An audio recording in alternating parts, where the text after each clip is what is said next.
Emergency situations can happen at any time, and you need to be ready for anything. That's right. 41 NBC's Amanda Castro caught up with professional organizer Andy Willis to find out how you can make your own emergency kit. Andy, September is National Emergency Preparedness Month, and of course you never want to be in that situation. You never want to be in a disaster kind of scenario, but if that happens, you need to know what to do and you need to have a kit, right? Right, absolutely. So today we're going to talk about putting together an emergency kit for your family. This is something that's also called a 72-hour kit, because what you want to do is have enough supplies that you can survive for 3 days. We're not talking about prepping, we're just talking about having some of the basic essentials for your home. And these are all ideas that come from FEMA. So these are suggestions that the government would like us to all have in our homes, no matter how big or small our families are. So what's the first step? Okay, so the first thing is you need the basics. You need food and water. We want to have a gallon of water per person in the family per day. So if you have 2 people, you need 6 gallons of water.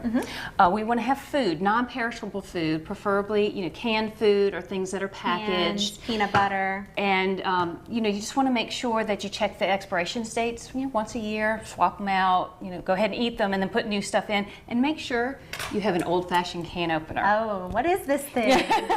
Because if the electricity is out, you can't use the electric one. That's very true, very true. So we'll use that. Other things that are good to have are, of course, a flashlight with extra batteries. Make sure you have plenty of extra batteries.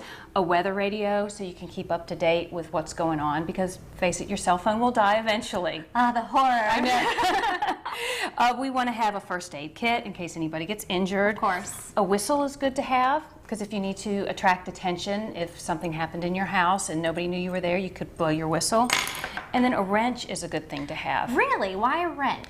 Well, it will help you if you have to turn your water off, and sometimes that wheel is really, really hard to turn. Having a wrench will help you do that. And so that's a good thing to have. And those are sort of the basics, and you can always add more things depending on your needs. Cash is a good thing to have, small bills, because if the electricity is out, the ATMs aren't going to work. Right. And the credit card machines are not going to work at the gas station. But they'll take cash. Cash is always good. Always good.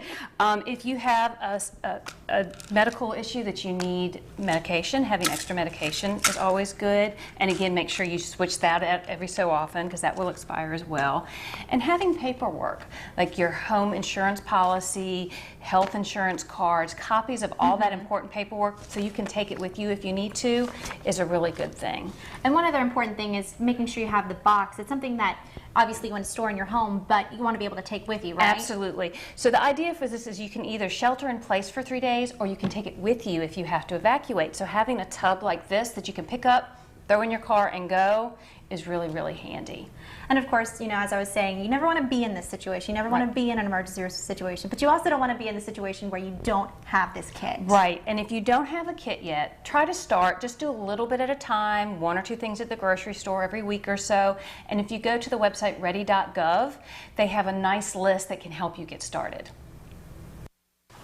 I'll tell you one thing, Andy is certainly prepared for anything. She's got it covered. That's right, she's got it covered for you. Well, that was Amanda Castro reporting, and for more tips or to connect with Andy, you can check out our website, goodlifeorganizing.net. Very cool.